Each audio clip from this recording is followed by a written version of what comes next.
బేతాళ కథలు. రాక్షసరాజు పరిహాసం. పట్టువదలని విక్రమార్కుడు చెట్టు వద్దకి తిరిగి వెళ్ళి చెట్టుపై నుంచి శవాన్ని దించి భుజాన వేసుకుని ఎప్పటిలాగే మౌనంగా శ్మశానం కేసి నడవసాగాడు.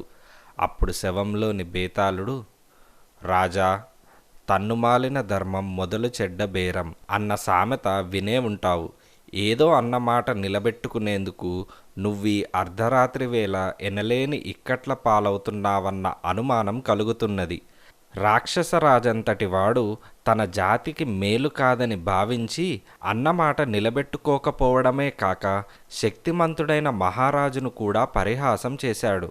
నీకు శ్రమ తెలియకుండా ఆ కథ చెబుతాను విను అంటూ బేతాళుడు ఇలా చెప్పసాగాడు. మగధ దేశపు రాజు మాధవసేనుడు ఒక అర్ధరాత్రి వేళ మారువేషంలో నగర సంచారం చేస్తూ దారిలో ఒక విచిత్రం చూశాడు. ఒక చెట్టు కింద ఒక పెద్ద పందికొక్కొకటి నిద్రపోతున్నది. పిల్లి ఒకటి కుక్కకి భయపడి పరిగెత్తుకుంటూ ఆ చెట్టు కిందకి వచ్చింది. పందికొక్కును చూసి మరింత భయపడి పారిపోయింది. మాధవసేనుడు పందికొక్కును చూసి, నా రాజ్యంలో పందికొక్కులు పిల్లిని కూడా భయపెట్టేంత బలిసిపోయాయన్నమాట, వీటిని బతకనివ్వకూడదు అంటూ ఒరలో నుంచి కత్తి తీశాడు. అయితే యుద్ధంలో సాటి వీరుల ప్రాణాలు తీయవలసిన ఆ కత్తితో పందికొక్కును చంపడం ఇష్టం లేక తిరిగి కత్తిని ఒరలో పెట్టి పక్కనే ఉన్న పెద్ద బండరాయిని ఎత్తాడు. కానీ నిద్రపోతున్న ఏ ప్రాణిని చంపకూడదన్నది ఆ రాజు వంశస్థుల నియమం. ఆ సంగతి గుర్తుకు రాగా రాజు పందికొక్కును కాలితో అదిలించాడు. అప్పుడు ఆ పందికొక్కు మానవాకారం ధరించింది. మాధవసేనుడు ఆశ్చర్యపడి, ఎవరు నువ్వు? పందికొక్కు రూపంలో ఇక్కడ ఎందుకు పడి ఉన్నావు అని అడిగాడు. అందుకు ఆ వ్యక్తి, నేను రాక్షసరాజు ప్రచండుణ్ణి. ఒక ముఖ్యమైన పని మీద భూలోకానికి వచ్చాను. నా ఆకారం చూస్తే భయపడతారని మానవ రూపంలో తిరుగుతున్నాను. నిద్రపోయేటప్పుడు ఆరుబయట జంతువుల ప్రాణాలకున్న రక్షణ మానవ ప్రాణులకు లేదని తెలిసి పందికొక్కు రూపంలో నిద్రపోతున్నాను. ఇంతకీ నువ్వెవరు అని ఆ వ్యక్తి అడిగాడు. మాధవసేనుడు మరింత ఆశ్చర్యపోయి, మనిషి ప్రాణాలకు రక్షణ ఎందుకుండదు? నేను కాక మరెవరైనా నిన్ను పందికొక్కు రూపంలో చూసి ఉంటే నీ ప్రాణాలెప్పుడో పోయేవి అని తానెవరన్నది తెలిపి జరిగిందంతా చెప్పాడు. రాక్షసుడంతా విని, మా రాక్షసులకు ఇప్పుడొక నియమం ఉన్నది. మనిషి రూపం ధరించినప్పుడు మమ్మల్ని మేము స్వశక్తితో కాపాడుకోవాలి. అయితే అప్పుడు మాకు రాక్షస బలం ఉండదు. మనిషికుండేటంత శక్తి మాత్రమే ఉంటుంది. ఇతర జంతు రూపంలో ఉండగా సృష్టిలోని ఏ ప్రాణి వల్ల మాకు ప్రమాదం ఉండదు. ఏది ఏమైనా నిన్ను కలుసుకున్నందుకు నాకు చాలా సంతోషంగా ఉన్నది.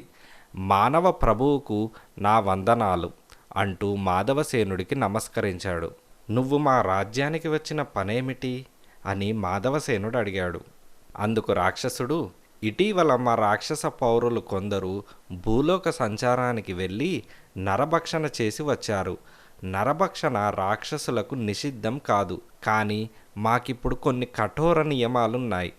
ఆ ప్రకారం రాక్షసులిప్పుడు ఆత్మరక్షణకు కూడా మనిషిని చంపకూడదు. ఏ జంతువైనా ఆహారం కోసం మనిషిని చంపితే ఆ మనిషిని అపహరించి తినకూడదు. ఈ నియమాల వల్ల రాక్షసులకిప్పుడు నరభక్షణ సాధ్యం కాకుండా పోయింది. అయితే వాళ్ళు చెప్పిందేమిటంటే తాము నియమం తప్పలేదని. భూలోకంలో కులమతాల పేరు చెప్పి దోపిడీ దొంగతనాల కారణంగాను మనిషే మనిషిని చంపుతున్నాడట. అలా చచ్చిన మనుషులనే తాము తినమని వాళ్ళు నాకు చెప్పారు. వాళ్ళ మాటల్లోని నిజానిజాలు పరీక్షించడం కోసం నేను స్వయంగా భూలోకానికి వచ్చాను. వాళ్ళు చెప్పింది నిజమేనని తెలిసింది. అందుకు కారణమేమిటో తెలుసుకోవాలని ఇక్కడే మరికొద్ది రోజులున్నాను. భూలోకంలోని రాజులందరిలోనూ పూర్వకాలపు రాక్షసుల అంశ ఉన్నది. వాళ్ళు చాలా స్వార్థపరులు, క్రూరులు, అసమర్థులు, శక్తిహీనులు అని రాక్షసుడు అన్నాడు. రాక్షసుడి మాటలకు మాధవసేనుడికి చాలా కోపం వచ్చింది. ఆయన వెంటనే, నేను స్వార్థపరుణ్ణి, క్రూరుణ్ణి కాదని ఇప్పటికిప్పుడు రుజువు చేయగలను. కానీ అసమర్థుణ్ణి, శక్తిహీనుణ్ణి కాదని ఇప్పుడే రుజువు చేయలేను. ఈ క్షణానే రాక్షసుడి రూపం ధరించు, నిన్ను ఓడించగలను అని రాజు అన్నాడు. అందుకు రాక్షసుడు, రాక్షస రూపంలో ఉన్న నన్ను ఓడించడం ఏ మానవుడికి సాధ్యం కాదు. నా శక్తి అపారం. ధైర్యం ఉంటే ముందు నన్ను ఈ రూపంలో ఓడించు అని రాక్షసుడు అన్నాడు. అందుకు మాధవసేనుడు ఒప్పుకోక, నేనిప్పుడు మగధ దేశపు రాజును. ఆ కారణంగా ఏ మనిషి మీద కత్తి దూయను. నా శక్తి నిరూపించుకోవటానికి సాటి మనిషిని గాయపరచడం అంటే బాధగా ఉంటుంది. అందువల్ల నేను నిజంగా నీతో యుద్ధం చెయ్యాలంటే అందుకు బలమైన కారణం ఉండాలి అని మాధవసేనుడు అన్నాడు. అందుకు రాక్షసుడు, అయితే విను. మనిషి మనిషిని చంపడం వల్ల రాక్షసులకు నరభక్షణ చేసే అవకాశం మళ్ళీ వచ్చింది. ఆ అవకాశం పోకుండా ఉండడం కోసం నేను అప్పుడప్పుడు భూలోకానికి వచ్చి మనుషుల్ని రెచ్చగొట్టి పోతుంటాను. వాళ్ళల్లో వాళ్లకు కలహాలు పెడుతూ ఉంటాను. నా వంటి వాడిని వదిలిపెట్టడం నీకు ప్రమాదమే కదా. నన్ను యుద్ధంలో ఓడిస్తే నువ్వు చెప్పినట్లు వింటాను అని రాక్షసుడు అన్నాడు. అందుకు మాధవసేనుడు, అయితే నా ప్రతాపం చూడు అంటూ మాధవసేనుడు కత్తి దూశాడు. రాక్షసుడు తాను ఒరలో నుంచి కత్తి తీసి మాధవసేనుడితో కలపడ్డాడు. కొద్ది క్షణాలలోనే రాక్షసుడి కత్తి ఎగిరి దూరంగా పడింది. ఆ తర్వాత మాధవసేనుడు రాక్షసుడు మల్ల యుద్ధం చేశారు. తనకంటే బలవంతుడైన రాక్షసుణ్ణి మాధవసేనుడు ఏదో కిటుకుతో క్షణాల మీద గాల్లోకి ఎత్తి గిరగిరా తిప్పి నేలకేసి కొట్టాడు. రాక్షసుడి కళ్ళు బైర్లు కమ్మాయి. కొద్దిసేపటి తర్వాత వాడు తమాయించుకొని లేచి నిలబడి, నీ శక్తియుక్తులు అపూర్వం. నీకు నేను తప్పక సహాయపడతాను.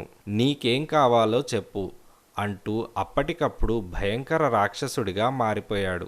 అందుకు మాధవసేనుడు, నువ్వు నాకు యుద్ధంలో సాయపడు.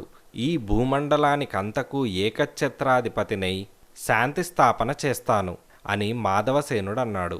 ఆ మాటలకు రాక్షసుడు వికటాట్టహాసం చేసి, రాజా, నేనన్న మాట నిలబెట్టుకోలేనందుకు మన్నించు. కానీ నా నుంచి సహాయం పొందే అర్హత నీకు లేదు. నీలో శక్తి ఉంది, కానీ తెలివి లేదు అని రాక్షసుడు మాయమైపోయాడు. బేతాళుడు ఈ కథ చెప్పి, రాజా, రాక్షసరాజు అన్నమాట తప్పటానికి కారణమేమిటి? తన సహాయంతో రాజు మాధవసేనుడు రాజ్యాలన్నిటినీ జయించి శాంతి స్థాపన చేస్తే రాక్షసులకు నరమాంసం తినే అవకాశం పోతుందనే కదా. పైగా రాక్షసుడు అన్నమాట నిలబెట్టుకోకపోగా మాధవసేనుణ్ణి నీలో శక్తి ఉంది కానీ తెలివి లేదు అని అనడం తన బుద్ధిమాంద్యాన్ని చాటుకోవడమే కదా. ఈ సందేహానికి సమాధానం తెలిసి కూడా చెప్పకపోయావో నీ తల పగిలిపోతుంది అని బేతాళుడు అన్నాడు.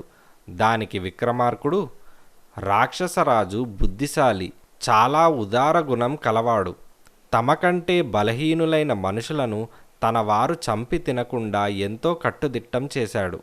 కానీ అతడు భూలోకానికి వస్తే అది మరచి నిద్రపోవడానికి మనుష్య రూపం ప్రమాదకరమైంది. అంటే మాధవసేనుడి రాజ్యంలో మనిషికి రక్షణ లేదు. ఆ బాధ్యత ఎవరిది? దేశాన్నేలే మాధవసేనుడిది. అందుకే రాక్షసుడు ఆయన్ని అసమర్థుడన్నాడు. రాక్షసుణ్ణి ఓడించి తన సమర్థత రుజువు పరచాలనుకున్నాడు మాధవసేనుడు. అయితే తన రాజ్యంలో అరాచకత్వాన్ని అదుపు చేయలేని రాజు ప్రపంచాన్ని జయించి శాంతి స్థాపన చెయ్యాలనుకుంటున్నాడు. యుద్ధం అంటే కొన్ని లక్షల మంది ప్రజలు, సైనికులు ప్రాణాలు కోల్పోతారు.